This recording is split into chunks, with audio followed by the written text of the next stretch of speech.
June 9ರಂದು ಮೂರನೆಯ ಬಾರಿಗೆ ಪ್ರಧಾನಮಂತ್ರಿಯಾಗಿ ಪ್ರಮಾಣ ವಚನವನ್ನು ಸ್ವೀಕರಿಸಿದ ಬಳಿಕ ಪ್ರಧಾನಮಂತ್ರಿ ನರೇಂದ್ರ ಮೋದಿ ಅವರು ಕಳೆದ 4 ತಿಂಗಳಲ್ಲಿ 7 ರಾಷ್ಟ್ರಗಳಿಗೆ ಭೇಟಿಯನ್ನು ಕೊಟ್ಟಿದ್ದಾರೆ. ಜೂನ್ 12 ಮತ್ತು 13ರಂದು 2 ದಿನ ಇಟಲಿಗೆ ಭೇಟಿಯನ್ನು ನೀಡಿದ್ದಾರೆ. ಜುಲೈ 8 ಮತ್ತು 9ರಂದು ರಷ್ಯಾ ಪ್ರವಾಸವನ್ನು ಕೈಗೊಂಡಿದ್ದರು. ಜುಲೈ 9 ಮತ್ತು 10ರಂದು ಆಸ್ಟ್ರಿಯಾಕ್ಕೆ ಭೇಟಿಯನ್ನು ಕೊಟ್ಟಿದ್ದರು. ಆಗಸ್ಟ್ 21, 22ರಂದು ಪೋಲ್ಯಾಂಡ್ ಮತ್ತು ಆಗಸ್ಟ್ 23 ಮತ್ತು 24ರಂದು ಉಕ್ರೇನ್ ರಾಷ್ಟ್ರಗಳಿಗೆ ಪ್ರಧಾನಮಂತ್ರಿಯವರು ಭೇಟಿಯನ್ನು ಕೊಟ್ಟಿದ್ದಾರೆ.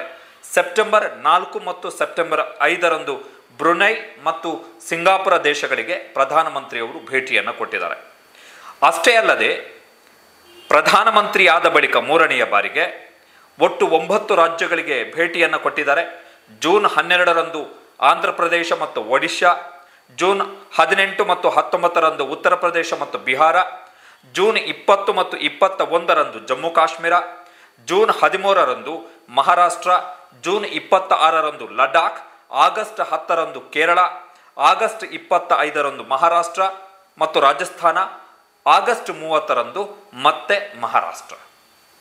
ಇದು ಜೂನ್ 9ನೆಯ ತಾರೀಕು ಪ್ರಧಾನಮಂತ್ರಿಯಾಗಿ ಮೂರನೆಯ ಬಾರಿಗೆ ಅಧಿಕಾರ ಸ್ವೀಕರಿಸಿದ ಬಳಿಕ ನರೇಂದ್ರ ಮೋದಿ ಅವರು ಭೇಟಿಯನ್ನು ಕೊಟ್ಟಂತಹ ವಿದೇಶಿ ರಾಷ್ಟ್ರಗಳು ಮತ್ತು ರಾಜ್ಯಗಳ ಪಟ್ಟಿ. ವಿಧಾನಸಭಾ ಚುನಾವಣೆ ನಡೆಯಲಿರುವಂತಹ ಮಹಾರಾಷ್ಟ್ರಕ್ಕೆ ಪ್ರಧಾನಮಂತ್ರಿಯವರು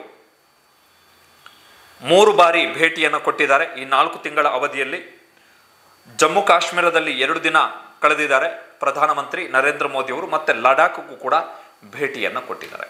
ಯಾಕೆ ಈ ಮಾಹಿತಿಯನ್ನು ಕೊಟ್ವಿ ಅಂತ ಹೇಳಿದ್ರೆ, ಬಿಜೆಪಿ ಆಡಳಿತ ಇರುವ ಮಣಿಪುರದಲ್ಲಿ ಕಳೆದ ವರ್ಷದ ಮೇ 3ನೆಯ ತಾರೀಕಿನಿಂದ ವ್ಯಾಪಕ ಹಿಂಸಾಚಾರ ನಡೀತಾ ಇದೆ. ಜನಾಂಗೀಯ ಸಂಘರ್ಷ, ಜನಾಂಗೀಯ ಹಿಂಸಾಚಾರ ನಡೀತಾ ಇದೆ. 150ಕ್ಕೂ ಅಧಿಕ ಮಂದಿ ಸಾವನ್ನಪ್ಪಿದ್ದಾರೆ. 60,000ಕ್ಕೂ ಅಧಿಕ ಮಂದಿ ತಮ್ಮ ನೆಲೆಯನ್ನು ಕಳ್ಕೊಂಡಿದ್ದಾರೆ, ನಿರಾಶ್ರಿತರಾಗಿದ್ದಾರೆ. ಜೂನ್ 4ರಂದು ಪ್ರಧಾನಮಂತ್ರಿ ನರೇಂದ್ರ ಮೋದಿ ಅವರು ಸಂಸತ್ತಿನ ಮೇಲ್ಮನೆ ರಾಜ್ಯಸಭೆಯಲ್ಲಿ ಮಣಿಪುರ ಹಿಂಸಾಚಾರದ ಬಗ್ಗೆ ಹೇಳಿಕೆಯನ್ನು ಕೊಡ್ತಾರೆ. 11,000 FIR ದಾಖಲು ಮಾಡಲಾಗಿದೆ, 500 ಮಂದಿಯನ್ನ ಬಂಧಿಸಲಾಗಿದೆ. ಮಣಿಪುರದಲ್ಲಿ ಹಿಂಸಾಚಾರ ಕಡಿಮೆ ಆಗ್ತಿದೆ, ಶಾಂತಿಯ ಮೇಲೆ ನಂಬಿಕೆ ಇಡುವಂಥದ್ದು ಸಾಧ್ಯ ಆಗಿದೆ. ಮಣಿಪುರದಲ್ಲಿ ಹಿಂಸಾಚಾರ ಕಡಿಮೆ ಆಗ್ತಿರುವ ಹಿನ್ನೆಲೆಯಲ್ಲಿ ಶಾಂತಿಯ ಮೇಲೆ ನಂಬಿಕೆ ಇಡುವಂಥದ್ದು ಸಾಧ್ಯವಾಗಿದೆ. ಶಾಲಾ, ಕಾಲೇಜು ಮತ್ತು ಕಚೇರಿಗಳು ಎಂದಿನಂತೆ ತೆರೆದಿವೆ. ಮಣಿಪುರದಲ್ಲಿ ಪರೀಕ್ಷೆಗಳು ನಡೆದಿವೆ. ಹೀಗಾಗಿ ಮಣಿಪುರ ಬಹುತೇಕ ಸಹಜ ಸ್ಥಿತಿಗೆ ಬಂದಿದೆ ಅಂತೇಳಿ ಜೂನ್ 4ರಂದು ಸಂಸತ್ತಿನ ಮೇಲ್ಮನೆ ರಾಜ್ಯಸಭೆಯಲ್ಲಿ ಪ್ರಧಾನಮಂತ್ರಿ ನರೇಂದ್ರ ಮೋದಿ ಅವರು ಹೇಳಿಕೆಯನ್ನು ಕೊಡ್ತಾರೆ. ಆದರೆ ಮಣಿಪುರದಲ್ಲಿ ಸಹಜ ಸ್ಥಿತಿ ಇದೆಯಾ? ಮಣಿಪುರದ ಸನ್ನಿವೇಶ ಹೇಗಾಗಿದೆ? ಮಣಿಪುರದಲ್ಲಿ ಮತ್ತೆ ಹಿಂಸಾಚಾರ ಭುಗಿಲೆದ್ದಿದೆ. ನಿನ್ನೆ ಅಂದರೆ ಸೆಪ್ಟೆಂಬರ್ 7ನೆಯ ತಾರೀಕು ಶನಿವಾರ ಕುಕಿ ಉಗ್ರಗಾಮಿಗಳು ನಸುಕಿನ ಜಾವ ನಡೆಸಿದಂತಹ ಗುಂಡಿನ ದಾಳಿಯಲ್ಲಿ 7 ಮಂದಿ ಹತ್ಯೆಗೀಡಾಗಿದ್ದಾರೆ. ನಸುಕಿನ ಜಾವ ನಡೆದಂತಹ ಗುಂಡಿನ ದಾಳಿಯಲ್ಲಿ 7 ಮಂದಿ ಹತ್ಯೆಗೀಡಾಗಿದ್ದಾರೆ. ಸೆಪ್ಟೆಂಬರ್ 1ನೆಯ ತಾರೀಕು ನಡೆದಂತಹ ದಾಳಿಯಲ್ಲಿ 2 ನಾಗರಿಕರನ್ನು ಹತ್ಯೆ ಮಾಡಲಾಗಿರುವಂಥದ್ದು. ಅಂದರೆ ಮಣಿಪುರದಲ್ಲಿ ಮತ್ತೆ ಹಿಂಸಾಚಾರ ಭುಗಿಲೆದ್ದಿದೆ. ನಿನ್ನೆ ರಾತ್ರಿ ಮಣಿಪುರದ ಮುಖ್ಯಮಂತ್ರಿ ಬಿರೇನ್ ಸಿಂಗ್ ಅವರು ಪಕ್ಷದ ಶಾಸಕರು, ಮಿತ್ರ ಪಕ್ಷಗಳ ಶಾಸಕರ ಜೊತೆಗೆ ಸಭೆಯನ್ನು ನಡೆಸಿ ರಾತ್ರೋರಾತ್ರಿ ರಾಜ್ಯಪಾಲ ಲಕ್ಷ್ಮಣ್ ಆಚಾರ್ಯ ಅವರನ್ನು ಭೇಟಿಯಾಗಿ ವಿವರಣೆಯನ್ನು ಕೊಟ್ಟಿದ್ದಾರೆ ಮಣಿಪುರದಲ್ಲಿ ಆಗ್ತಾ ಇರುವಂತಹ ಬೆಳವಣಿಗೆಗಳ ಬಗ್ಗೆ. ಅದಕ್ಕಿಂತಲೂ ಆತಂಕಕಾರಿ ಬೆಳವಣಿಗೆ ಅಂತ ಹೇಳಿದ್ರೆ, ಮಣಿಪುರದಲ್ಲಿ ಹಿಂಸಾಚಾರ ಎಷ್ಟರ ಮಟ್ಟಿಗೆ ಆವರಿಸಿಕೊಂಡಿದೆ ಅಂತ ಹೇಳಿದ್ರೆ, ಕುಕಿ ಉಗ್ರಗಾಮಿಗಳು ರಾಕೆಟ್ ದಾಳಿಯನ್ನ ಮಾಡ್ತಾ ಇದ್ದಾರೆ. ಜನವಸತಿ ಪ್ರದೇಶಗಳ ಮೇಲೆ ರಾಕೆಟ್ ದಾಳಿಯನ್ನು ಮಾಡ್ತಾ ಇದ್ದಾರೆ, ಗ್ರೆನೇಡ್ ದಾಳಿಯನ್ನು ಮಾಡ್ತಾ ಇದ್ದಾರೆ, ಡ್ರೋನ್ ಮೂಲಕ ಬಾಂಬುಗಳನ್ನು ಬೀಳಿಸ್ತಾ ಇದ್ದಾರೆ ನಾಗರಿಕ ಪ್ರದೇಶಗಳ ಮೇಲೆ. ಅಷ್ಟರ ಮಟ್ಟಿಗೆ ಮಣಿಪುರದಲ್ಲಿ ಹಿಂಸಾಚಾರ, ಅಷ್ಟರ ಮಟ್ಟಿಗೆ ಉಗ್ರಗಾಮಿ ಪರಿಸ್ಥಿತಿ ನಿರ್ಮಾಣ ಆಗಿರುವಂಥದ್ದು. ಕೃತಕ ಬಂಕರ್ಗಳನ್ನು ನಿರ್ಮಾಣ ಮಾಡಿಕೊಂಡು ದಾಳಿಯನ್ನು ಮಾಡಲಾಗ್ತಾ ಇದೆ. ಇದು ಮಣಿಪುರದ ಸದ್ಯದ ಪರಿಸ್ಥಿತಿ. ಈ ಸನ್ನಿವೇಶವನ್ನು ನೋಡ್ತಾ ಇದ್ರೆ ಈ ರೀತಿಯಾದಂತಹ ಘಟನಾವಳಿಗಳನ್ನು ನಾವು ಜಮ್ಮು ಕಾಶ್ಮೀರದಲ್ಲಿ ನೋಡ್ಲಿಕ್ಕೆ ಸಾಧ್ಯ ಇತ್ತು. ಈಗ ಜಮ್ಮು ಕಾಶ್ಮೀರದಲ್ಲೂ ಕೂಡ ಈ ಡ್ರೋನ್ ಮೇಲೆ ಶಸ್ತ್ರಾಸ್ತ್ರಗಳನ್ನು ಜಮ್ಮು ಕಾಶ್ಮೀರಕ್ಕೆ ಪಾಕಿಸ್ತಾನ ಪ್ರೇರಿತ ಉಗ್ರಗಾಮಿಗಳು ಪೂರೈಕೆ ಮಾಡ್ತಾ ಇದ್ದಾರೆ ಎನ್ನುವಂತಹ ಮಾಹಿತಿಗಳಿದ್ವು. ಅದೇ ತರನಾದಂತಹ ಪರಿಸ್ಥಿತಿ, ಅದೇ ತರನಾದಂತಹ ಗ್ರೆನೇಡ್ ದಾಳಿ ಈಗ ಮಣಿಪುರದಲ್ಲಿ ಆಗ್ತಾ ಇದೆ. ಸೆಪ್ಟೆಂಬರ್ 2ನೇ ತಾರೀಕು ಮುಖ್ಯಮಂತ್ರಿ ಬಿರೇನ್ ಸಿಂಗ್ ಅವರ ಅಳಿಯ ಬಿಜೆಪಿ ಶಾಸಕರು ಆಗಿರುವಂತಹ ರಾಜ್ಕುಮಾರ್ ಇಮೋಸಿಂಗ್ ಅವರು ಕೇಂದ್ರ ಗೃಹ ಸಚಿವ ಅಮಿತ್ ಶಾ ಅವರಿಗೆ ಒಂದು ಪತ್ರವನ್ನು ಬರೆದಿದ್ದಾರೆ. ಮಣಿಪುರದಲ್ಲಿ ನಿಯೋಜನೆಗೊಂಡಿರುವಂತಹ ಕೇಂದ್ರ ಪಡೆಗಳು ಅಂತ ಹೇಳಿದ್ರೆ ಸೇನಾ ಪಡೆಗಳು ಜೊತೆಗೆ ಕೇಂದ್ರ ಗೃಹ ಸಚಿವಾಲಯದ ಅಡಿಯಲ್ಲಿ ಬರುವಂತಹ ಅರೆ ಸೇನಾ ಪಡೆಗಳು, ಈ ಪಡೆಗಳ 60,000 ಸೈನಿಕರು ಮಣಿಪುರದಲ್ಲಿ ಹಿಂಸಾಚಾರವನ್ನ ತಡೀಲಿಕ್ಕೆ ವಿಫಲರಾಗಿದ್ದಾರೆ. ಹಿಂಸಾಚಾರ ಆಗ್ತಾ ಇದ್ರು ಕೂಡ ಈ ಸೈನಿಕರು ಮೂಕ ಪ್ರೇಕ್ಷಕರಂತೆ ನಿಂತು ನೋಡ್ತಾ ಇದ್ದಾರೆ. ಅಸ್ಸಾಂ ರೈಫಲ್ಸ್ ಮಣಿಪುರ ಪೊಲೀಸರೊಂದಿಗೆ ಸಹಕರಿಸ್ತಾ ಇಲ್ಲ. ಹೀಗಾಗಿ ಮಣಿಪುರದಲ್ಲಿ ನಿಯೋಜನೆಗೊಳಿಸಲಾಗಿರುವಂತಹ ಕೇಂದ್ರ ಪಡೆಗಳ ಸೈನಿಕರನ್ನ ವಾಪಸ್ ಕರೆಸಿಕೊಳ್ಬೇಕು. ಮಣಿಪುರ ಪೊಲೀಸರಿಗೆ ಹಿಂಸಾಚಾರ ನಿಯಂತ್ರಿಸುವ ಜವಾಬ್ದಾರಿಯನ್ನು ಕೊಡಬೇಕು. ಮುಖ್ಯಮಂತ್ರಿಗಳ ನೇತೃತ್ವದಲ್ಲಿ ಯುನಿಫೈಡ್ ಕಮಾಂಡ್ ಸ್ಥಾಪನೆ ಮಾಡಿ ಮುಖ್ಯಮಂತ್ರಿಗಳ ಆದೇಶದಂತೆ ಕಾರ್ಯನಿರ್ವಹಿಸಲಿಕ್ಕೆ ಅವಕಾಶವನ್ನ ಮಾಡಿಕೊಡಬೇಕು. ಜೊತೆಗೆ ಮಣಿಪುರದಲ್ಲಿ ಆಗ್ತಾ ಇರುವಂಥದ್ದು ಕೇವಲ ಜನಾಂಗೀಯ ಸಂಘರ್ಷ ಒಂದು ವೇಳೆ ಆಗಿದ್ದಿದ್ರೆ ಇಷ್ಟು ದಿನ ಹಿಂಸಾಚಾರ ನಡೀತಾ ಇರಲಿಲ್ಲ. 1 ವರ್ಷ 5 ತಿಂಗಳು ಹಿಂಸಾಚಾರ ಶುರುವಾಗಿ ಆಗಿರುವಂಥದ್ದು. ಇಷ್ಟು ದಿನ ಹಿಂಸಾಚಾರ ನಡೀತಾ ಇರಲಿಲ್ಲ. ಅಕ್ರಮವಾಗಿ ಶಸ್ತ್ರಾಸ್ತ್ರಗಳ ಪೂರೈಕೆ ಆಗುವುದನ್ನು ನಿಲ್ಲಿಸಬೇಕು.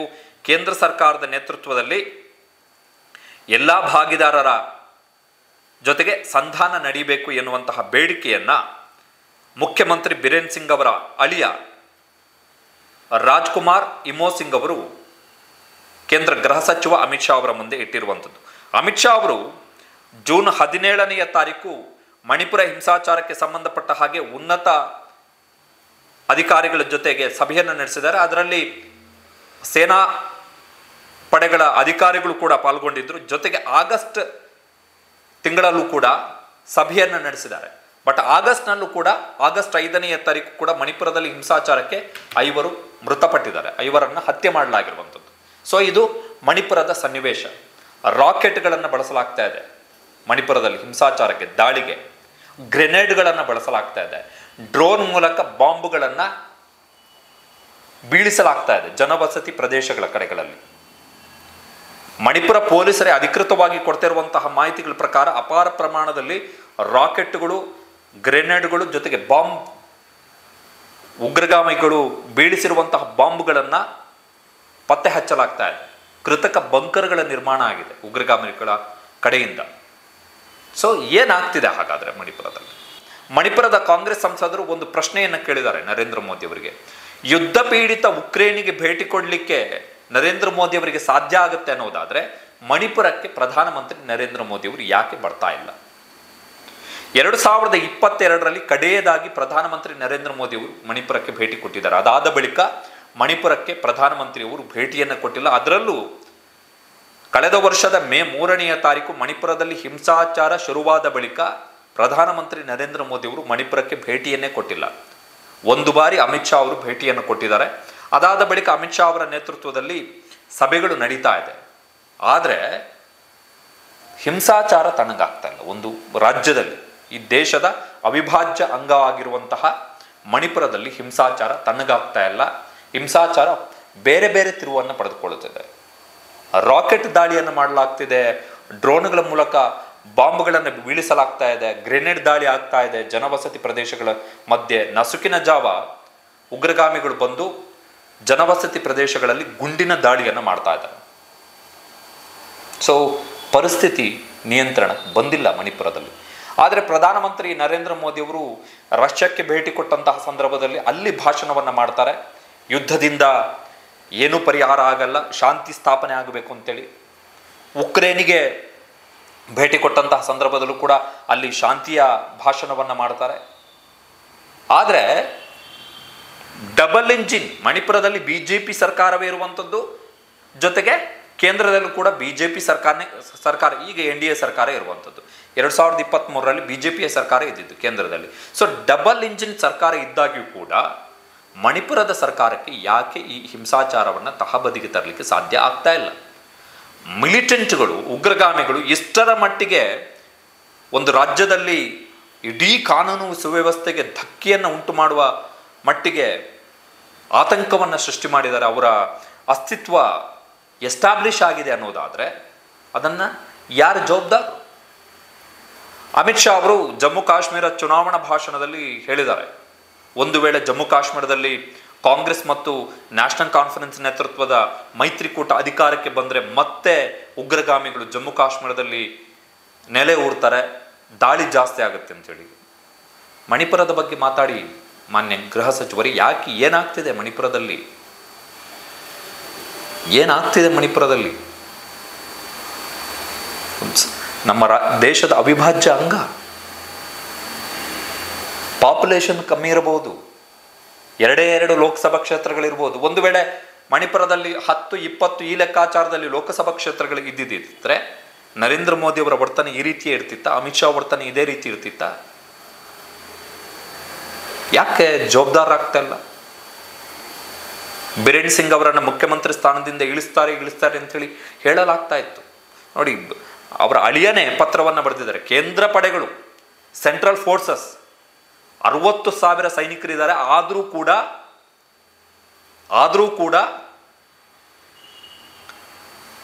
ಮೂಕ ಪ್ರೇಕ್ಷಕರಂತೆ ನಿಂತು ನೋಡ್ತಾ ಇದ್ದಾರೆ. ಹಿಂಸಾಚಾರವನ್ನು ತಡೆಗಟ್ಟಲಿಕ್ಕೆ ಪ್ರಯತ್ನವನ್ನು ಮಾಡ್ತಾ ಇಲ್ಲ, ರಾಜ್ಯದ ಪೊಲೀಸರ ಜೊತೆಗೆ ಸಹಕಾರವನ್ನು ಮಾಡ್ತಾ ಇಲ್ಲ ಅಸ್ಸಾಂ ರೈಫಲ್ಸ್ನವರು ಎನ್ನುವಂತಹ ಡೈರೆಕ್ಟ್ ಎಲಿಗೇಷನ್ಸ್ ಅನ್ನು ಮಾಡಿದ್ದಾರೆ.